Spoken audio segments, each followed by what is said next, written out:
La chronique économique. Une présentation des services financiers Raymond Sanson, 118 Avenue de la Gare, Montmagny, 418-248-3583. Eh bien, laissons place maintenant à cette chronique économique du lundi avec notre ami Raymond Sanson des services financiers Raymond Sanson. Monsieur Sanson, mes salutations distinguées. Bonjour, bon printemps. En ce jour du printemps. Et je pense que la chanson de Michel Fugain exprimait bien notre joie de voir le printemps arriver avec tout ce qu'on a vécu. Avec un soleil resplendissant comme on a ce matin, là, on n'a pas d'autre alternative que de se foutre un beau sourire dans le visage. Ouais. Alors, les gens qui sont de mauvaise humeur ce matin, ouvrez la fenêtre, ou les rideaux, si vous préférez, mais allez voir ce qui se passe dehors. Le soleil est merveilleux et splendide. Oui, peut-être ouvrir la fenêtre, Raymond. Ça se rafraîche un peu. Oui, mais ça change l'air. Moins 9 ce matin à 6 heures, c'était quand même assez froid. C'est frais, oui. On parle de quoi ce matin? Alors, ce matin, j'ai pensé faire un retour sur... Vous savez qu'à chaque année, toutes les prestations ou cotisations gouvernementales sont réévaluées en janvier. Alors, on n'a pas fait. Alors, j'ai dit, tiens, ce matin, je vais apporter des précisions sur toutes ces prestations-là. Et qu'est-ce que tu entends par prestation? Ce qui est donné ou ce qui est payé quand on part à la retraite. On parle de régime de la Régie des rentes de Québec, la sécurité de vieillesse, l'assurance emploi. On va parler de ça. Les cotisations. Okay. Les gens, souvent, se demandent, ben oui, mais je le paye. Ben oui, ben attendez un petit peu. Alors, regardez bien. Au niveau de la Régie des rentes du Québec, là, on va vous charger l'équivalent de 5,4 sur les premiers 55 300 $. Ça, c'est le maximum des gains admissibles qu'on appelle. Okay. Donc, ça, c'est la part employeur. Qu'est-ce que ça veut dire, ce 5 %-là? 5,4 c'est ce qu'on enlève sur nos payes pour payer notre cotisation. OK. Alors, on va distinguer deux termes. Là. Cotisation, c'est ce qu'on paye. Prestation, c'est ce qu'on reçoit. OK. Bon, ça, c'est les deux termes que je vais utiliser. Alors, les cotisations, 5,4 jusqu'à concurrence de 55 300 $. L'employeur en paye autant. Alors, pour les travailleurs autonomes, c'est pas compliqué, ça se calcule vite. C'est 10,8. Pourquoi?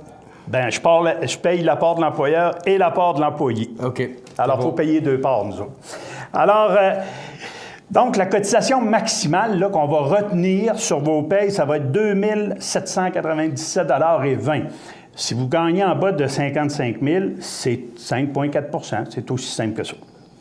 Maintenant, on va, voyez-vous, simplement pour vous donner une petite idée, la prestation, alors ce qu'on recevrait de la Régie des rentes en cas de retraite, la prestation maximale qu'un Québécois peut avoir, c'est 1 114,17 $ par mois. Mais ça, il faut avoir cotisé depuis 1963-64, quand ça a été mis en place ici au Québec, le maximum cotisable à chaque année. Et moi, je peux vous dire, il n'y a pas grand monde qui touche 1 114 $. Alors, la moyenne qui est versée est autour de 817 à peu près au Québec. Donc, on est loin du maximum, vous comprenez, là? Alors, c'est parce que soit qu'on n'ait pas cotisé suffisamment d'années, soit qu'on n'ait pas cotisé toujours au maximum. Mais il faut avoir cotisé. Mais il faut avoir cotisé, ça n'a pas le choix. Si on n'a pas versé de cotisation, on n'en a pas. Ça, c'est clair. OK? Donc la rente de retraite, c'est ça. Bien, les travailleurs autonomes qui ne cotisaient pas, ceux qui ont cotisé, comme moi, je cotise pour moi. Bon, mais tu as un salaire, tu as une déduction à la source comme... Oui, mais tous les autres, mais sauf les... Ça prend un salaire. Ça prend un salaire. Les femmes au foyer, autrefois, qui n'étaient pas considérées comme des ça fait quoi, travailleuses. Ils n'ont rien. Quand même injuste, hein? C'est effectivement, parce que souvent, c'est elle qui était à la maison pendant que le mari allait gagner le pain, ou c'est elle qui travaillait, et surtout la grosse injustice qu'on a vue dans ces années-là, c'est au niveau du travail des fermes.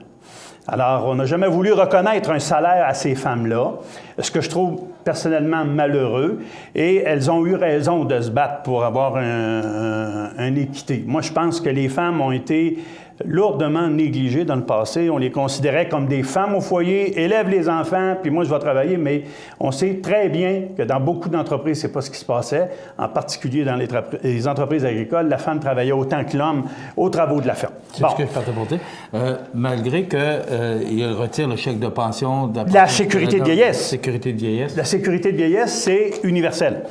Mais ça n'a rien à voir avec des cotisations, c'est simplement payé à base de nos impôts. Ça devait être une mesure juste passagère suite à la dernière guerre, c'était dans les efforts de la guerre, pour essayer de corriger un peu des situations, mais c'est resté. Alors, rappelez-vous au pouvoir de M. Mulroney quand il avait voulu abolir la sécurité de vieillesse de base pour les personnes plus aisées, et s'était fait remonter le bout du nez, même, je me rappelle, devant le Parlement à Ottawa, disant « Toi, mon Brian, si tu touches à ça, tu vas voir qu'on va se souvenir de toi. » Et il avait reculé de suite. Alors, c'est sûr que dans ces rentes-là, la sécurité de vieillesse, c'est quelque chose qui est indexé à chaque année. Je vais en parler un petit peu plus loin là, pour avoir la chose. Je finis avec la régie des rentes rapidement. Si vous prenez votre régie des rentes à 65 ans, le maximum, comme je l'ai dit tantôt, c'est 1114,17. Si vous la prenez à 60 ans, on va vous enlever 36 % de ce montant-là, parce que vous l'avez pris avant 65 ans. Et si vous la prenez à 70 ans, parce que vous continuez à travailler, vous allez avoir 142 % de ce montant-là. Donc, le maximum pourrait aller jusqu'à 1582. Maintenant, beaucoup de questions. Est-ce que je devrais apprendre à 60, 61, 62 ou attendre à 70? La question est la suivante. Serez-vous là à 70 pour avoir une prestation plus élevée? Alors moi, je conseille aux gens de la prendre dès qu'ils ont le goût de la prendre. S'ils continuent à travailler, ce n'est pas un problème. On l'investira à côté dans un REER pour diminuer les impacts fiscaux, mais on va aller la chercher. Ça, il y a une chose qui est certaine. Une fois qu'elle est déposée dans votre compte, on ne va plus vous la prendre. Elle est rentrée. Alors, on pourra faire des calculs éventuellement pour savoir lequel est le plus payant, mais je vous le dis tout de suite. Pour la rente d'invalidité, OK? La rente d'invalidité, elle, le maximum qui pourrait être touché, si j'ai cotisé au maximum, c'est 1 313 $. Alors, 1 313 $ par mois. Si c'est là le seul revenu d'invalidité qu'un Québécois peut toucher à la suite d'une invalidité lourde et complète, oubliez ça, vous allez crever de faim. 1 300 $ par mois.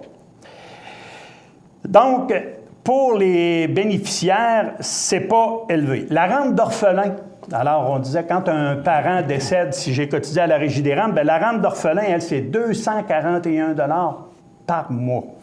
La rente pour enfants de personnes invalides, c'est 76. La rente de conjoint, bon, quand vous avez une conjointe, ou conjoint, bien sûr, avec qui vous vivez depuis plus d'1 an et que vous présentez à tout le monde comme étant votre conjointe, là, on peut considérer aux yeux de ces organismes-là comme que ce soit considéré comme conjoint et conjointe. À ce moment-là, le bénéficiaire âgé de moins de 45 ans, non invalide et sans enfant à charge, toucherait 540 $. Et celle qui aurait des enfants à charge pourrait aller jusqu'à 861 $. Ça, c'est la rente de conjoint survivant. Alors ça, c'est juste pour vous apporter une précision ce matin. Et naturellement, la prestation de décès, celle qu'on décriait, n'a pas changé, c'est 2 500 $ encore. Donc, on reste toujours à 2 500 $. Retenez ça, ça ne change pas.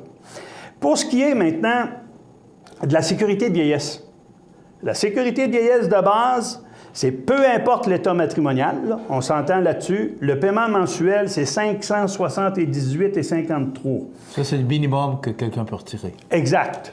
Ça, c'est le minimum. Et le maximum? Tu parlais de maximum tantôt de la Régie des rentes. Bon, dans le cas de la prestation de la sécurité de vieillesse, là, par la suite, on aura ce qu'on appelle des suppléments de revenus garantis. Si le revenu individuel de la personne est inférieur à 17 544 $, là, ça va être un fractionnement, là. Ouais, ça pourrait atteindre 864 de plus. Mais tout ça dépend du revenu. Exact. Et si vous avez des revenus, si vous avez des chums là, ou des madames là, qui disent « Hey, j'ai de la misère à avoir ma sécurité de vieillesse », bien, plaignez-la pas, parce que ça veut dire qu'elle gagne au moins 119 000 $.